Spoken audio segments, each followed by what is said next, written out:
Good afternoon, everyone, and welcome back. Our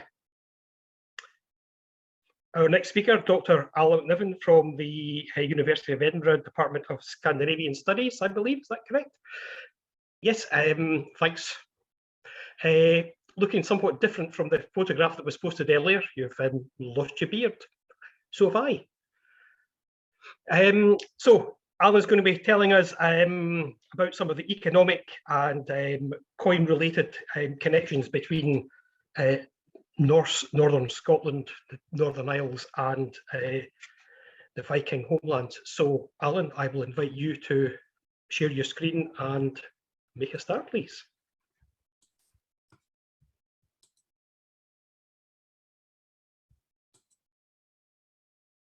There we go. Can everyone see my PowerPoint? I can certainly see it, and I can hear your voice. Wonderful. Let's get started. Thanks for the introduction, John. And thanks also to everyone involved in organising the conference for the invitation. It's a great honour to be involved in this celebration of the work of Anna Ritchie. While Anna might not realise it, she has been a feature and an influence in my life for a very, very long time. More than 30 years, in fact, since I arrived at the University of Edinburgh and enrolled on Ian Ralston's course in Scottish archaeology, where her and Graham's book, Scotland, Archaeology and Early History, was required reading.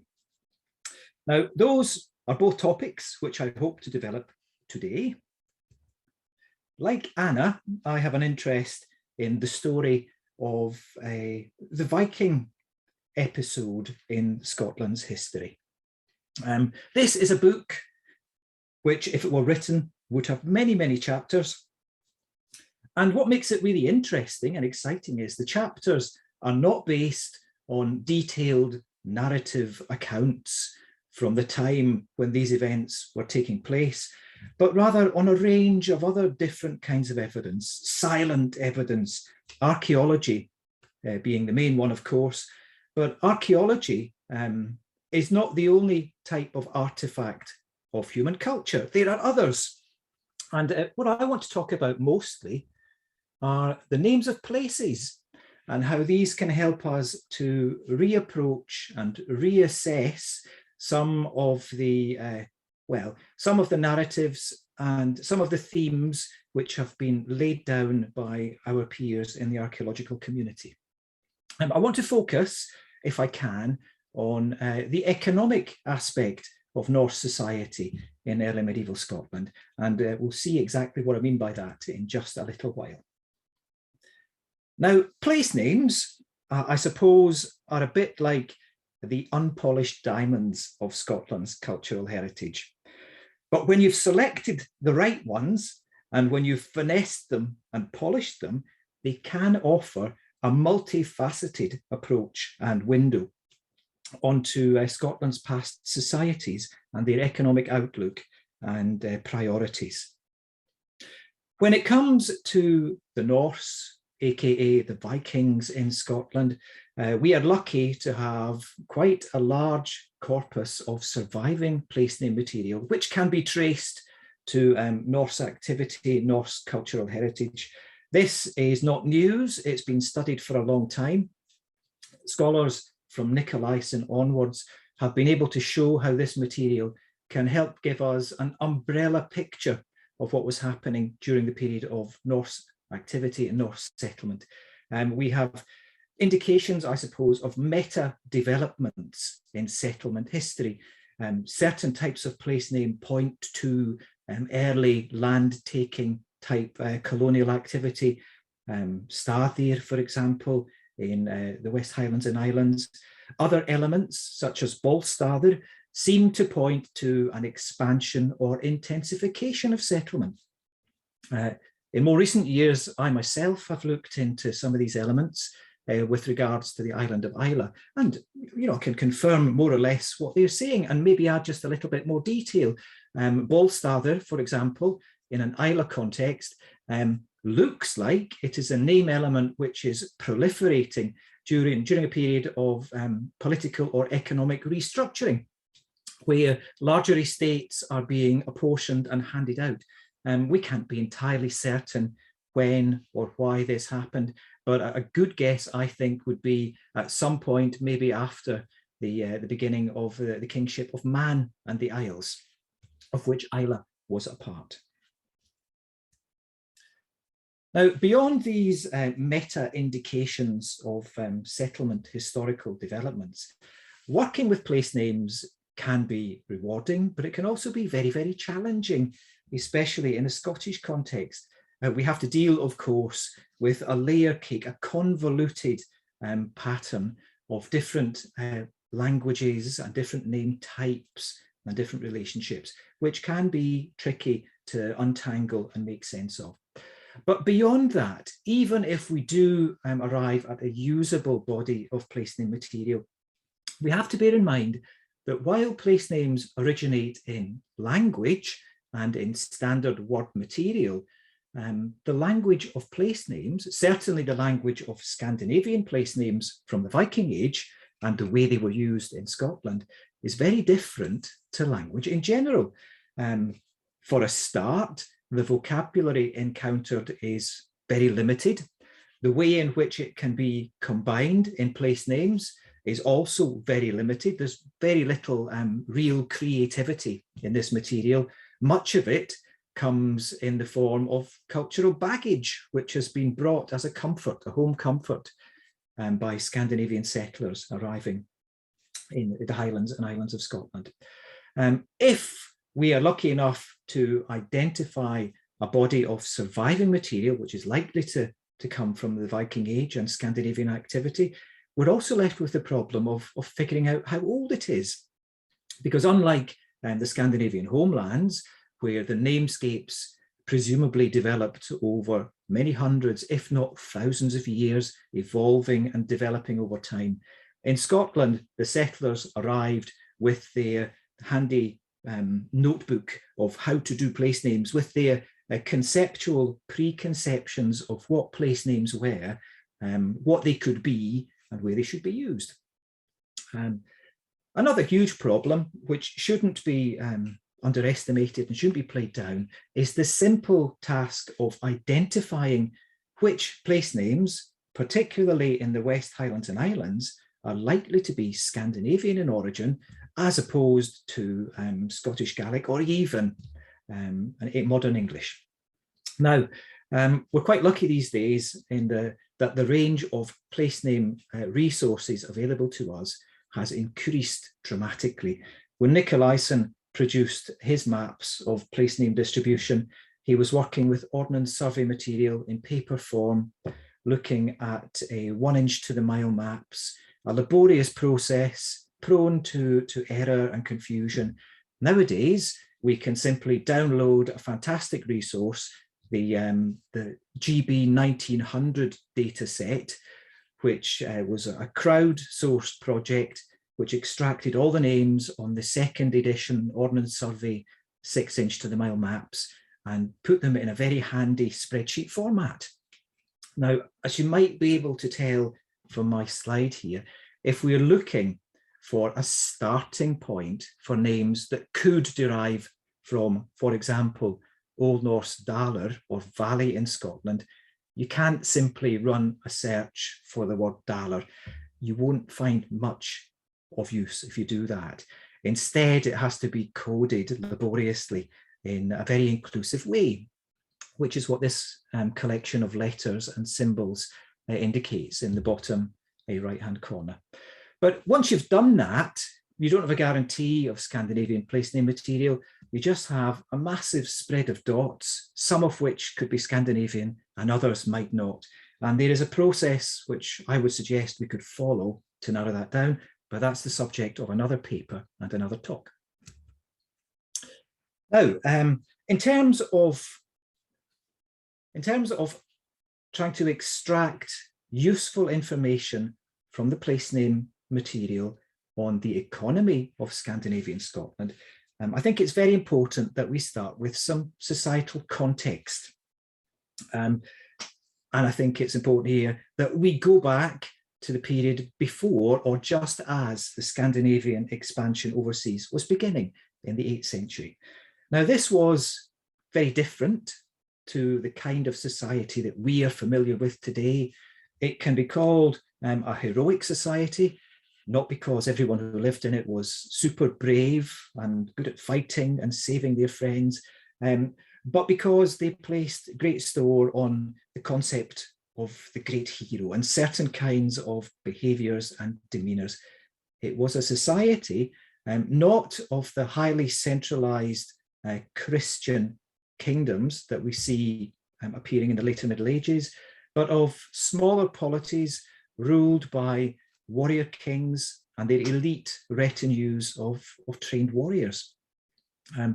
Once again, unlike our modern perspectives on the world, these people do not appear to have been motivated by the accumulation of cash money.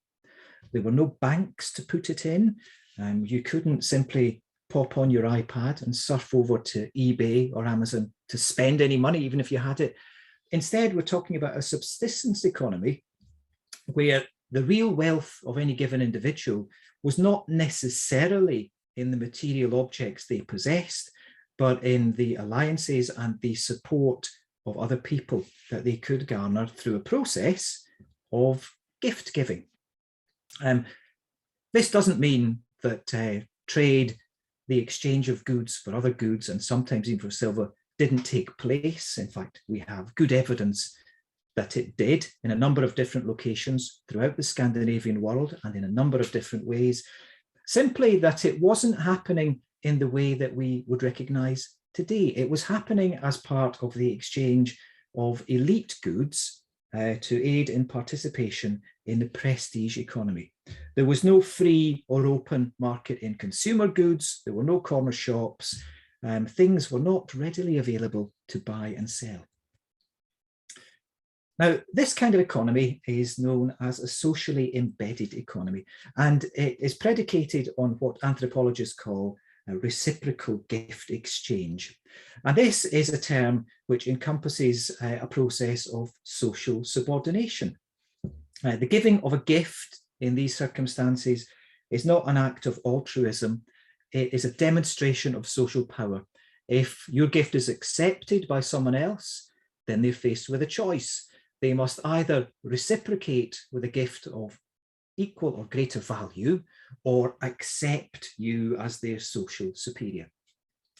Now, this phenomenon is not unique to Scandinavia. It's the hallmark of many primitive, which means pre-monetary societies across the world, but also particularly across Northern Europe. We see it in early Ireland, we see it in Anglo-Saxon England, we see it in Scandinavia, we see it in other places.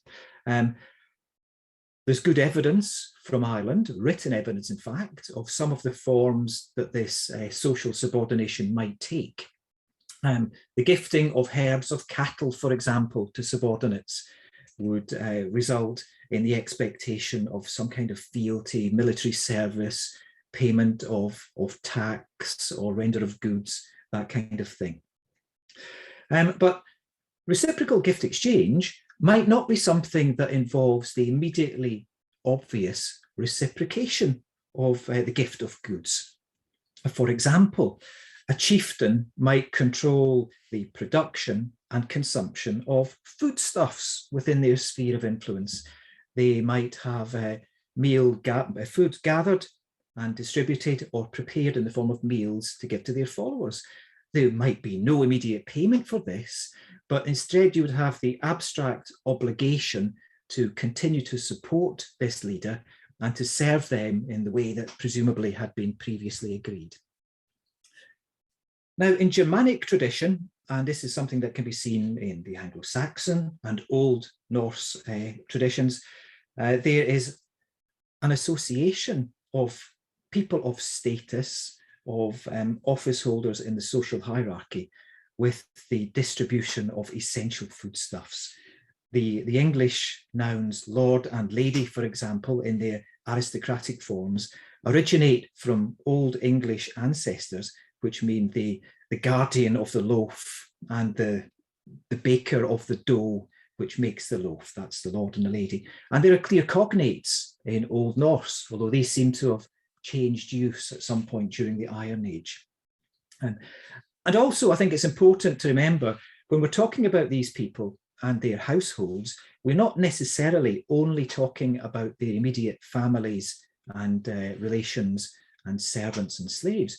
We're also at a higher level talking about a household which includes a military retinue, a bodyguard. So especially with kings and with princes and with other noblemen who aspire to hold those positions, a household could be very large. Now, in practical terms, reciprocal gift exchange in this abstract sense is probably best represented by the concept of commensality, which, if you boil it down to its basic level, means feasting, the preparation and throwing of a grand feast. In the Norse world, these often seem to have been associated with sacrifices of a sacral nature and with other kinds of festivals and celebrations. There are loads of examples of these in the later medieval Icelandic sagas. In Orkney saga alone, for example, the history of the Norse Jarls of Orkney, there's 20 or so examples of this. And they've been studied to death by scholars over the past, well, 3, 4, 5 decades.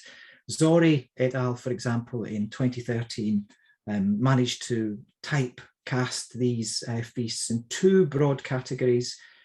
They claim that one is reciprocal and one isn't. I would argue, well, that's a stretch. They're all reciprocal in one way or another. But it's important to remember, as Ingrid Mainland and Colleen Beattie point out, that relying on this saga material for our perception of what was happening in the Norse world can be dangerous.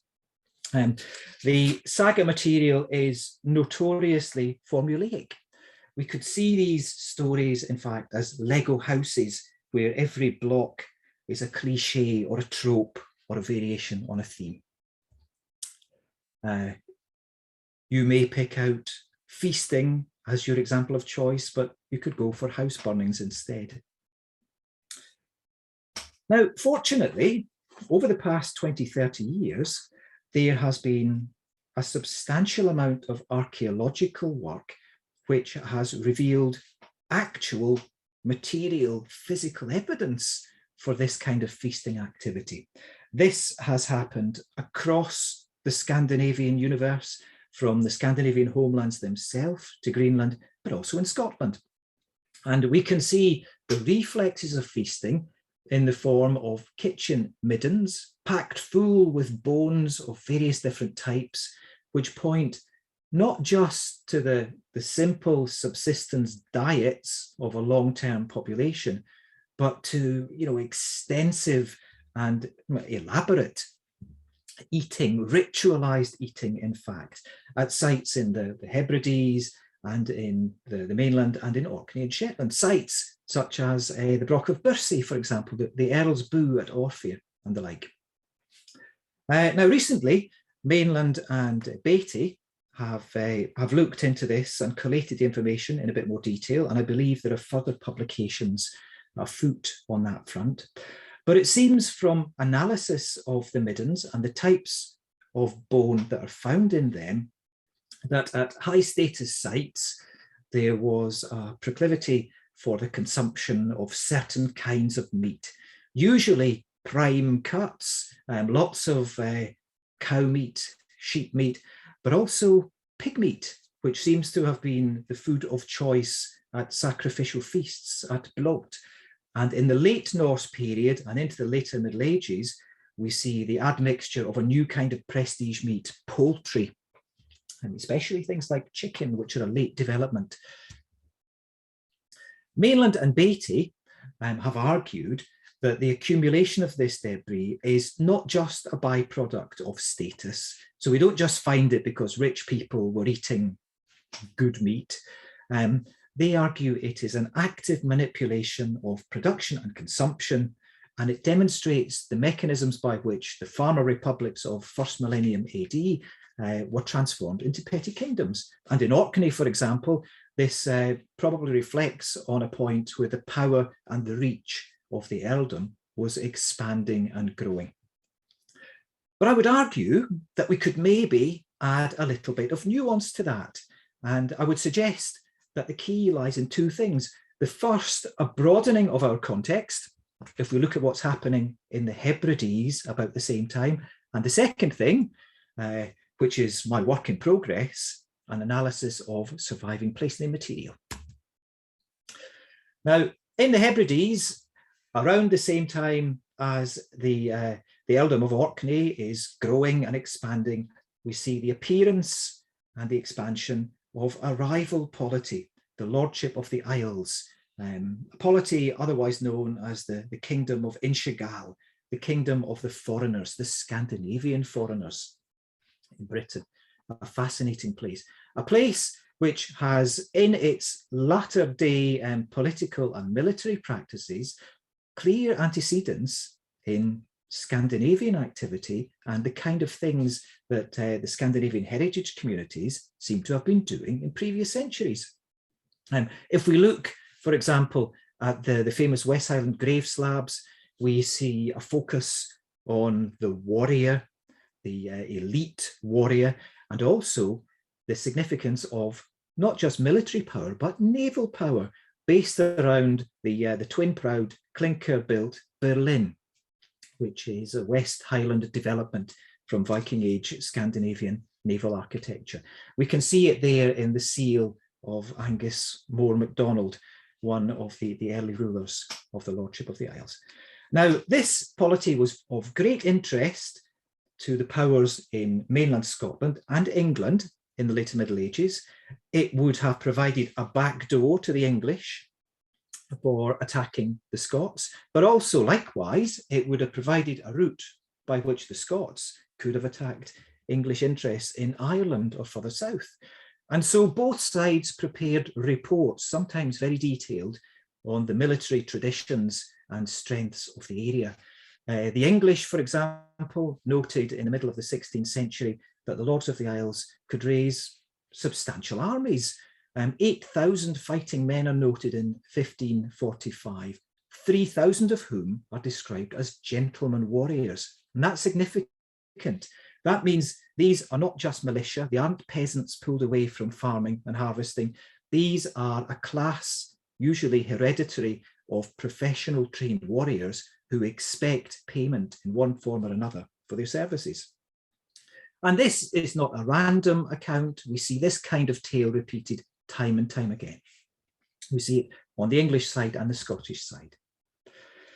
Now, I think it's not too much of a stretch to suggest that these military forces had a lot in common with the activities and the strategies of another well-known group of West Highland warriors, the so-called Galloglass. That's an Irish word, and it means the young warriors from the islands of the foreigners, from Inchigal, from the Scandinavian settlement zone in the west of Scotland. And these were cadres of hereditary warriors who sold their services to the interwarring chieftains and political aspirants of Ireland. We know quite a lot about them from the contemporary witness of English politicians and administrators. In the early 17th century, for example, Sir John Davis tells us that these men were not just ordinary warriors, they were respected and privileged.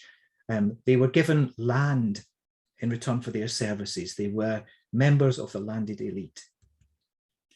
Around the same time, the Anglo-Irish historian Richard Stanihurst tells us a bit more about their basic physical stature. They were tall, big of limb, burly of body, well and strongly timbered. Now, part of the reason for that must be genetic. They are, after all, at their core, a hereditary class of warrior elite, but it's also got to do with their diet. Stanihurst goes on to tell us that one of the reasons why these men are so big and well built is because that they fed chiefly on beef, pork and butter, which is a statement which must clearly have been made to distinguish them from ordinary people. Now,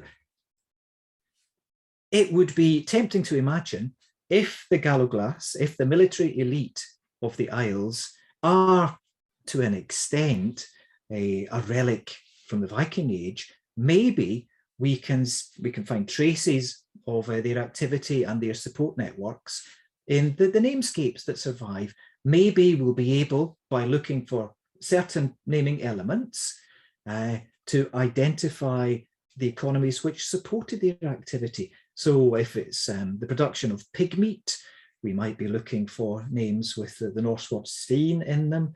If it's cattle, there's various different elements there which could point to it, not just directly, but also indirectly.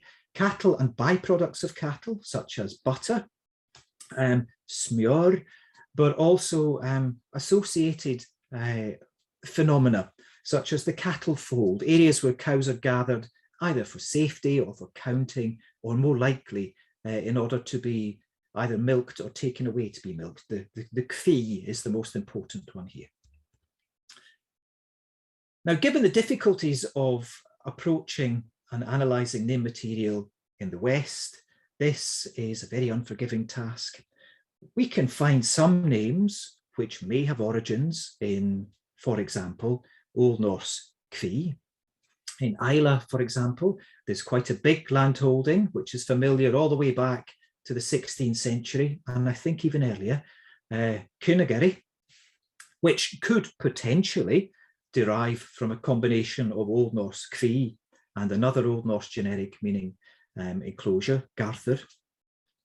And this was a land designated as a quarter land.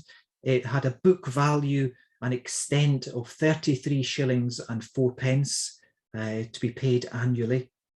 But in reality, because even in the 16th century, we're still dealing with a largely pre-monetary economy, the rent was rendered not mainly or hardly at all in cash money. We can see here an extract from the Crown Rental for Islay from 1614. Kunagari pays 10 shillings money, but also we've got marts and wethers, so cattle and castrated bulls. We've got cheese, we've got oatmeal, we've got geese, we've got hens. So even in the 17th century, when times have changed and are changing yet further, we can still see reflexes and we can still see shadows of the previous, the gift economy, the control of the flow of goods. But we don't find much evidence for this. Where we can have a bit more success, or at least where the process isn't quite so difficult, is in the Northern Isles, in Shetland and Orkney. And if we run with this theme of Old Norse kvi, the cattle fold names, there are plenty of those to be getting on with. Stuart in his Shetland place names identifies 43. Marwick in his Orkney farm names lists about 160, give or take. The interpretation isn't always crystal clear. But with this additional resource, which I mentioned earlier, GB 1900, we can run a search, and just a very simple one, and straight away find hundreds of these names. Now, because of the nature of the non-standardized spelling in the West Highlands and Islands, none of those names yet are in that part of Scotland. But even in Orkney, Shetland and Caithness, we've got about 410 potential examples, which means there is possibly a story to be told. Now, if we plot them out on a map and we try to look at them not as a list, but in a contextualized format, there may be some mileage to be had in looking at their connections with central places, with areas where we know there were high status settlements and where we have some evidence at least for the practice of commensality. So the Broch of Bursey for the Viking Age and the late Norse period, the Earl's Boo, Scale, Dearness, and also later on Kirkwall. Once we start to develop this evidence, there are some more hints that it might be even more rewarding. If we look within a 5 kilometre radius of the Broch of Bursey, for example, we see lots of little red dots indicating kvi names. If we cross-reference those with the data in the earliest rental material, and I've got an example here from 1595. This isn't the earliest, that comes about a century beforehand, but this is the rental of the King and Bishop's lands of Orkney in Peterkin's 1820 volume. If you could squint, you might not be able to see, but there are 4 Quoy names in this random selection from the rentals for the Bursey area. And 3 of these are related to the payment of tax in mostly butter. 1 isn't, but the form of the name that isn't is interesting. It's different from the rest. It uses Quoy not as a standard generic, as you would expect, but as a specific element. And that possibly points to different formative circumstances and different origins for that particular name. So I guess what I'm trying to do here is see if there is a pattern by which we could point to the sudden appearance of a large number of names of this type, and maybe if it points to a change in economic focus, an escalation in production of certain resources, the need either to accumulate certain resources to participate in various types of economic activity, maybe the development of ecclesiastical structures, whether physical or administrative, possibly as a way of supporting large numbers of household warriors, of soldiers. In the 11th, 12th centuries, for example, the nobility of Orkney is under a lot of stress. They are contending with the growing reach of the kings of Norway. They are showing aspirations to expand their own influence. And in order to do that, they're going to have to establish and maintain a viable military force. And if we are still seeing reflexes of Viking Age tradition in this later period, that's going to mean giving a lot of big burly men huge amounts of beef and of pork and of butter to keep them big and burly and to demonstrate also their status in society. So this is a work in progress. There are many steps yet to be undertaken. What I would like to do is maybe dial down a bit further into the kind of political developments in Orkney, in Scotland and Norway that may have precipitated economic changes. I'd like to work with a range of additional generics. So we've seen Cree already, but also words indicating certain types of animal production, specifics such as svin. To do this, clearly there's a need to refine the search parameters for naming elements, not so much in Orkney and Shetland, but in the Western Isles, where spelling is all over the place and subject to transmission through a Gaelic language environment. I'd also like then to correlate this place name evidence to territorial boundaries and to the extra linguistic evidence available in rentals to see if there's any patterns in the value and the output of units associated with certain name types, which could allow us to comment on the age and nature and implications of any changes. Right, so I think I've come to the end of my talk now. If anyone has any pointers or any questions, I'd be very happy to take them. I'll stop the PowerPoint if I can and pass back to John.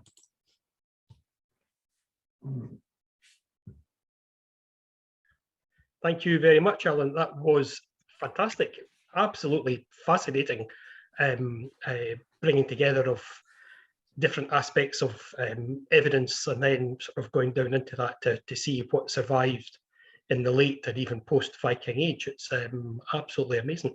Do we have any questions coming up? Get your questions in, folk. Here we go. One from Colleen. Very interesting, Alan, especially since I am currently sitting at Quoy of Houghton, which is one of the marks you showed on your map of Orfer and the Boo. Much to think about here, as I am currently writing about the local context of the mill site and the Earl's base at the Boo. A separate email, methinks. Well, there you go. You've been forewarned. Oh, super duper. Yeah, you've been told. Any other questions, please bring that up. Oh, wait a minute, we might have one here under Q&A.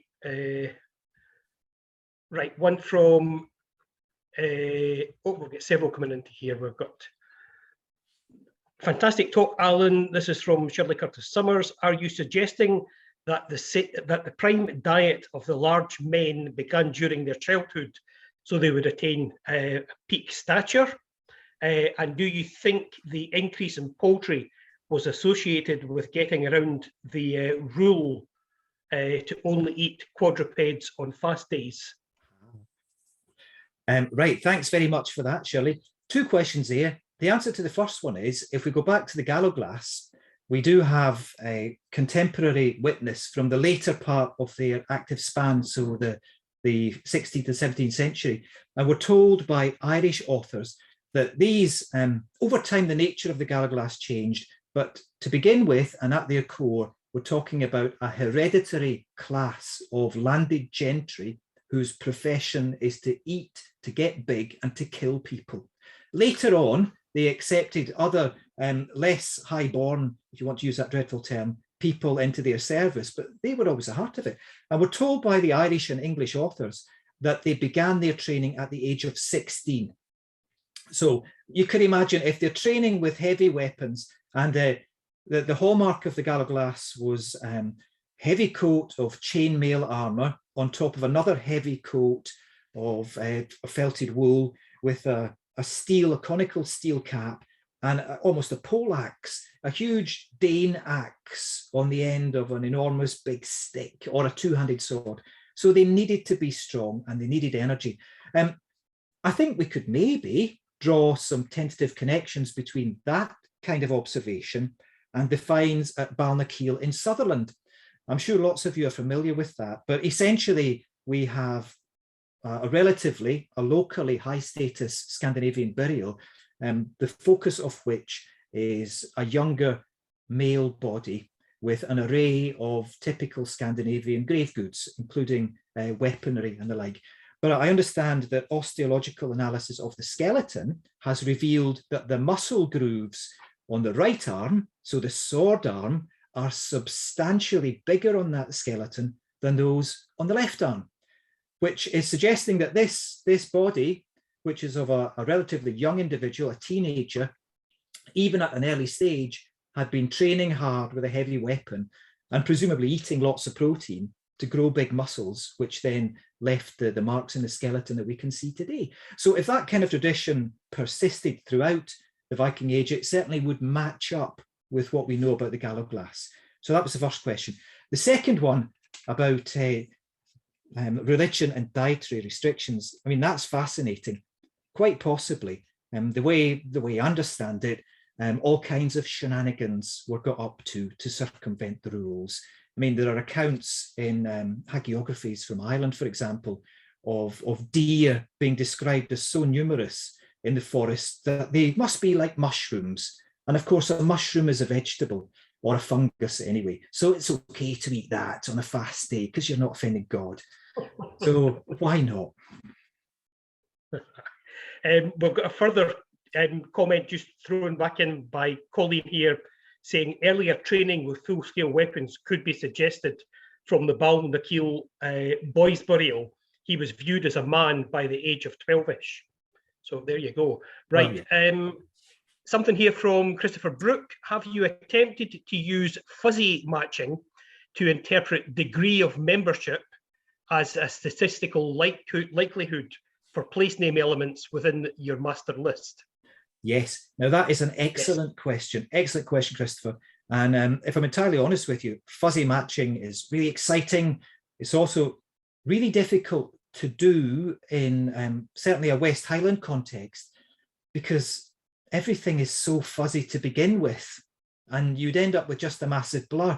So the closest, well, I won't try and slide back through my PowerPoint just now, but the closest you can get is to conceptualize the fuzziness by allowing for a range of search types based on linguistic analyses of phonological transformations between Norse and Gaelic, and how those then are represented in writing.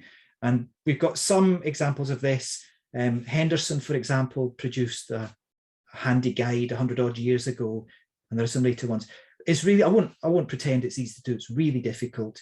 And ultimately, in order to be relatively certain that a name in the West Highlands and Islands is Norse, you can't just look at the name itself. You need to look at the extra linguistic context. You need to look at the kind of topography. Does that agree with your potential interpretation of the name? And you need to look at other things too, like the goods that we know were produced there in later times. So it's a very, very difficult process. And I'm quite sure, as much as I would like to cast a very broad net, I'm going to have to narrow this down to something that's manageable. Otherwise, it will take forever. Okay, we have another one here from Sam Leggett, who says, thank you so much. I'm wondering if anyone has had a look at the bioarchaeology outside of the middens themselves on this. Are there height differences, for instance? A study due out on similar stuff in early medieval England backs up the feasting implications, but not that these big burly blokes, in inverted commas, had more animal protein than anyone else day to day. I can see we have a lot to discuss about Finlaggan, he says. Yeah, thanks, Sam. And yeah, we'll have our chat in a couple of weeks. But the big burly blokes thing, that is based on a whole series of contemporary witnesses from Ireland, from a range of different authors, and I think we can accept that. That's quite reasonable. And there's a ritual aspect to this kind of eating as well. It's not just to make them big, it's to demonstrate how important they are. We have someone in the audience, Colleen, who I'm sure could give us a whole series of lectures on the bioarchaeology. And I know, well, studies of the bones themselves have revealed the kinds of cuts of meat that were used, and they point not to the things that ordinary people would have eaten every day anyway, but to the best quality, to the biggest cuts, that kind of stuff. But yeah, there's a wealth of material, and I'm not the best person to ask about it, but there are plenty of people in the audience who could help you out. Okay, still coming in, Alison Reith asks if the Galaglas were fighters, are there links with military terminology in Old Norse and Scottish place names? A good question. The answer is not so much, unless you stretch things. Terms of hand-to-hand combat, probably not. If we extend that to the infrastructure of naval warfare, then maybe there are, yes. And I've argued that there are ways of looking for where important Scandinavians may have gathered their fleets of ships in the Scottish Islands based on the comparison of later medieval and early modern accounts of where fleets anchored, and saga accounts of where Norwegian fleets anchored, and place names. One of those being that nowadays the Gaelic word anchorage, which derives from Old Norse. I'm sorry that's a bit vague, but it's the best I can do on the cuff. Well, that's okay.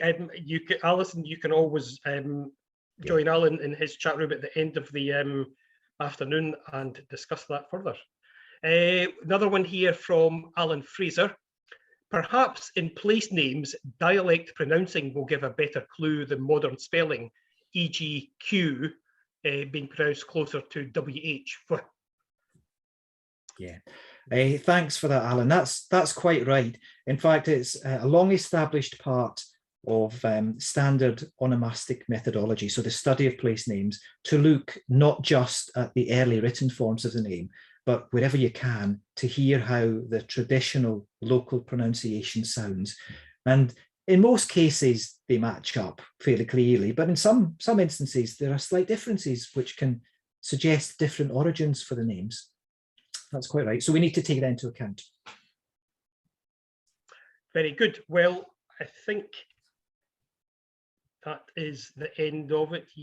Just double checking that there are some people sometimes posting questions in the comments. No, nothing there. So we will finish. We're 5 minutes ahead of schedule, but that's